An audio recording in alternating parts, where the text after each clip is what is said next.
اہم خبر سانگڑ سے۔ ڈپٹی کمشنر سانگڑ ڈاکٹر عمران الحسن خواجہ نے ورلڈ ٹوائلٹ ڈے بیت الخلاء کے عالمی دن کے حوالے سے ایک خاص پیغام میں کہا کہ ہم اپنے معاشرے کو صاف ستھرا رکھ کر کافی بیماریوں سے محفوظ رکھ سکتے ہیں۔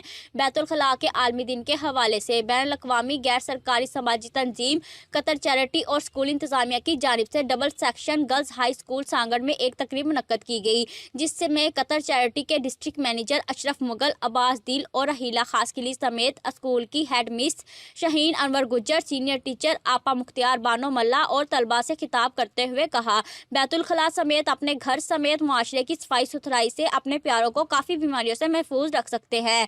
اس مقصد کے لیے قطر چیریٹی آگاہی مہم کے ذریعے سے معاشرے کو صاف ستھرا اور بیماریوں سے محفوظ بنانے کے لیے کام کر رہے ہیں۔ حمایتی نیوز سے زین عمر کی رپورٹ۔ مزید خبروں کے لیے دیکھتے رہیں حمایتی نیوز HD۔